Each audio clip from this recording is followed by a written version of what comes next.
Hello everyone and welcome into LOVERACING.NZ Wraps It Up, where each and every Monday we take a look at a few of the racing highlights from the past week. First of all, we have got to mention Awapuni. The 9-time Group 1 winner retired just over a week ago, and then on Wednesday night she was sold on Gavel House Plus for $4.1 million to Coolmore. An incredible result, and one that actually broke the world record for any horse sold online ever, so just remarkable. Awapuni fetching $4.1 million. Also do want to give special mention to Elephant, who was winning on Saturday across at Sandown. Took up the Group 3 Sandown Stakes for David and Emily Brown. He's now on 6 from 7. Really well named, this horse. Up next, he'll be heading to the Group 1 2 race on October 9. Of course, his only defeat so far came earlier on in the month when he was only narrowly beaten in the Group 2 Fan Stakes. On Saturday here in New Zealand, it was Awapuni which took centre stage with the running of the Group 3 Metric Mile. Bit of an upset in this race, with House of Cartier taking it out for Peter Dinham and Sarah McNabb.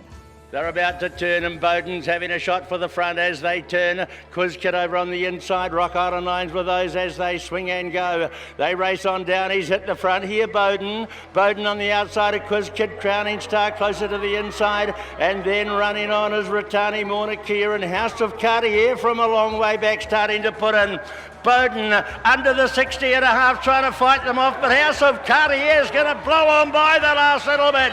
And House of Cartier, Peter Dinham, Sarah McNabb, big win. Great to see the locals claiming the feature. As mentioned, trained by Peter Dinham at Awapuni, and we've said it before, we'll say it again, Sarah McNabb is absolutely flying.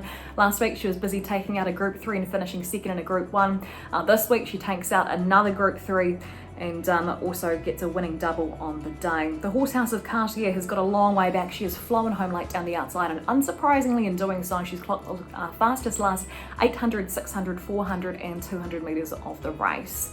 She's had a pretty interesting career, this horse. She started off her career with Nigel Tiley, then she went over to John Sargent in Australia and had quite a successful stint over there, including finishing third in the Schweppes Oaks at More Football back in 2019. But now back with Peter Dinham, and really good to see her getting the feature there on her home track. She is beautifully bred as well by Alamosa out of She's Sensational. And up next, she'll be heading towards the Group 1 Livermore at Hastings next month. And up next, we're going to take you back to Wanganui on Thursday, because we saw something quite spectacular here. This was Beau Geste taking out the steeplechase by nearly 38 lengths. Here's the second to last from Beau Geste, measured it beautifully.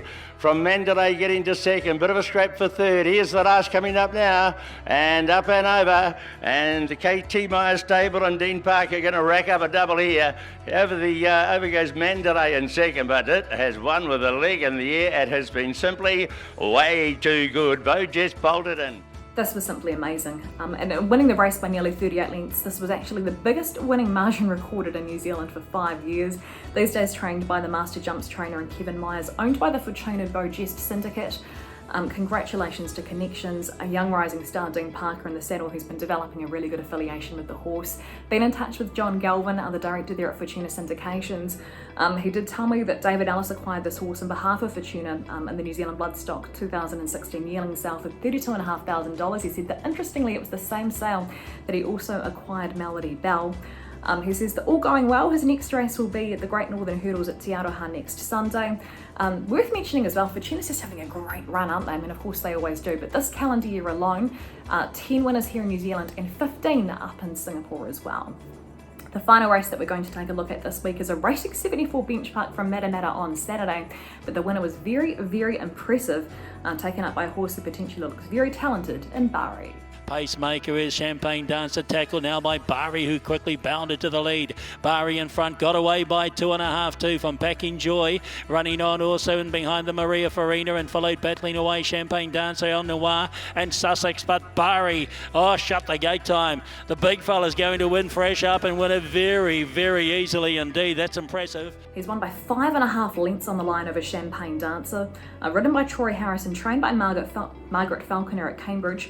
He came into the race fresh up on Saturday, and he now makes it 4 wins from 9 starts. I see that he holds a nomination for the Copeland's Bakeries Mile during New Zealand's Cup Week.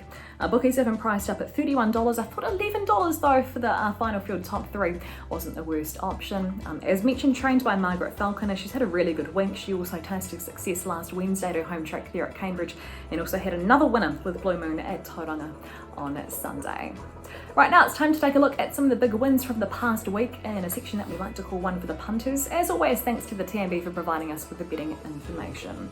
Saturday at Awapuni, race 3, someone had $100 to win on Dubai's Moko, $26 quote to return $2,600. Someone also took a $25 lane quantity that returned $2,715. Of course, those runners were Platinum Bordeaux, My Father's Gun, House of Cartier, and Zoe Satin. And then over at Rose Hill on Saturday, race 6, someone was confident they had $100 to win on Yonkers at $43.10. And for their efforts, they got back $4,310. I do wonder if it's the same punter who took a $30 early quantity there at Rose Hill, because that one finished with Yonkers, and that punter collected $10,028. Congratulations to those punters, and once again, thanks to the TMB for providing us with that information.